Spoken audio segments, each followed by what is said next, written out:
Selamat datang di Bumi Pertiwi, Coach Patrick Kluivert. Kedatangan Kluivert ke tanah air selain banyak disorot media dunia, juga banyak membawa pengaruh. Selain sebagai magnet bagi pemain grade A untuk gabung, calon lawan timnas Indonesia di kualifikasi Piala Dunia 2026 juga ikut panik, bahkan iri melihatnya. Loh kok bisa sampai begitu? Memangnya kenapa?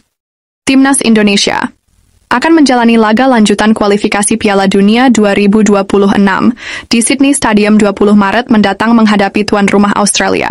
Namun jelang laga ini digelar, publik sepak bola Australia yang tadinya adem ayem saja, akhirnya ikut heboh ketika beberapa media mereka ikut mengabarkan kedatangan sosok Patrick Kluivert. Awalnya, salah satu media mereka Daily Star mengungkapkan kekagetan, kok bisa sosok superstar seperti Kluivert bisa jadi pelatih Indonesia? Namun, media tersebut lalu menyayangkan sikap sebagian publik tanah air yang menanggapi negatif kedatangan Patrick Kluivert.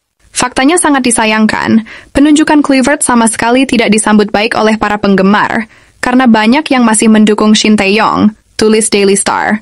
Selain Daily Star, media negeri kanguru lainnya The West Australian justru menganggap kedatangan Kluivert sebagai sebuah ancaman bagi The Socceroos.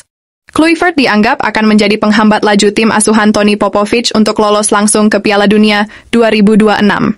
Mengingat secara klasemen, mereka hanya terpaut 1 poin saja dengan Indonesia.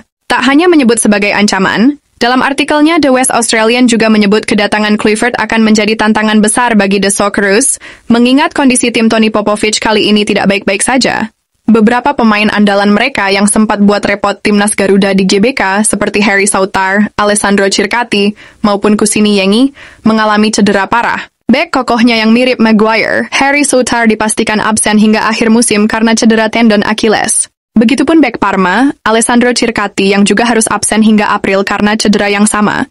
Sementara striker cepat mereka Kusini Yengi juga masih absen membela Portsmouth di Championship karena cedera lutut. Selain kondisi tersebut, The West Australian juga menyebut bahwa faktor Kluivert yang akan mengubah gaya permainan Indonesia harus segera diantisipasi oleh Popovich. Gagal meraih poin penuh di JBK dan berakhir pada pemecatan pelatih Graham Arnold masih menjadi kenangan pahit yang masih membekas di publik sepak bola Australia. Di luar tantangan besar tersebut, Kluivert ini bagaimanapun adalah sosok yang sudah tidak asing bagi publik sepak bola Australia. Ia pernah menjadi asisten Ange Postecoglou di Brisbane Roar. Di klub yang berlogo singa mengaung ini, Kluivert juga sempat memberi kesan manis pada mantan strikernya Sergio Van Dijk. Meski hanya 6 bulan mendampingi Postecoglou dan hanya meraih sekali kemenangan di Liga Australia, namun bagi Van Dijk, Kluivert telah memberi pengaruh banyak pada ketajamannya. Seperti apa yang dibuktikan ketika di musim 2009-2010, ia berhasil menjadi top skor Brisbane Roar dengan 13 gol. Tak hanya Australia saja yang panik, lawan timnas berikutnya yakni Bahrain juga sama paniknya. Nggak usah pakai Patrick Kluivert datang, toh Bahrain sudah takut duluan ketika tandang ke GBK.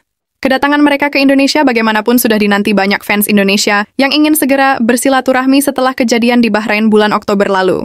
Kedatangan Kluivert ini akan semakin membuat kepanikan mereka berlipat-lipat. Saking paniknya, pelatih Bahrain, Dragan Talajik berkoar-koar di media, sampai tebar ancaman pada Kluivert. Talajik menantang Kluivert untuk bisa meraih poin penuh dari timnya.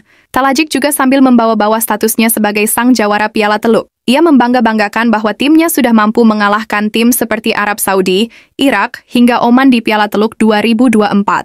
Modal itulah yang menurutnya menjadi kepercayaan diri besar bagi skuadnya untuk bisa mencuri poin di GBK.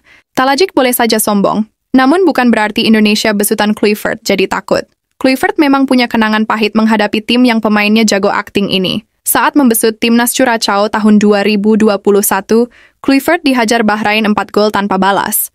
Namun, saat itu Bahrain dilatih oleh Helio Sousa, bukan Talajic. Meski hanya laga persahabatan, namun kekalahan itu telah mencoreng harga diri Kluivert. Talajic tentu menyadari luka yang dialami Kluivert tersebut.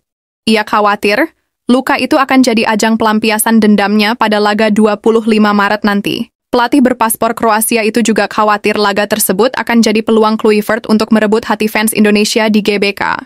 Meski ada faktor dendam, namun di media Bahrain GDN Online, Talajic mengatakan bahwa dirinya akan coba cari celah kekurangan timnas Indonesia. Salah satunya dengan memanfaatkan transisi pergantian pelatih Indonesia yang waktunya sangat singkat.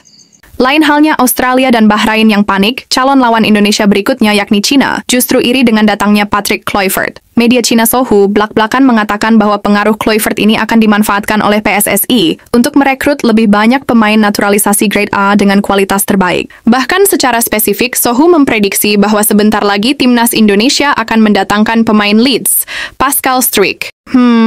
Patut untuk dinanti nih. Dengan pengaruh Kluivert tersebut, Sohu menyebut bahwa timnas China akan mendapat tekanan yang luar biasa ketika menghadapi Indonesia di GBK bulan Juni nanti. Melihat adanya tekanan besar jelang hadapi Indonesia besutan Kluivert, timnas China tak mau kalah.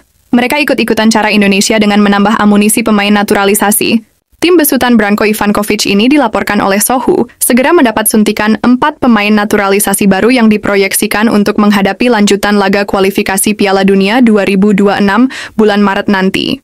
4 nama yang akan segera berseragam Team Dragons adalah Serginho, Ryan Reposo, Oscar Maritu, dan Christopher Cheng. Keempat pemain itu dilaporkan oleh Sohu sudah siap dimainkan ketika melawan Arab Saudi dan Australia. Saking sumringahnya mereka mendapat suntikan pemain naturalisasi baru, Sohu sampai membuat pernyataan bahwa 4 pemain tersebut akan semakin membuat Indonesia kewalahan. Oh iya, selain menambah pemain naturalisasi, China juga serius mempersiapkan dengan matang kondisi performa mereka demi hadapi rintangan yang semakin terjal di babak ketiga kualifikasi Piala Dunia 2026. China sudah gerak cepat memulai pemusatan latihan di Haikou, Provinsi Hainan pada bulan Januari.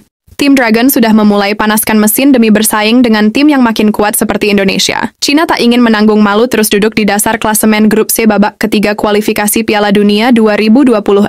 Mereka juga tidak akan membiarkan begitu saja. Kluivert mampu membalaskan dendam kekalahan timnas Garuda di Qingdao.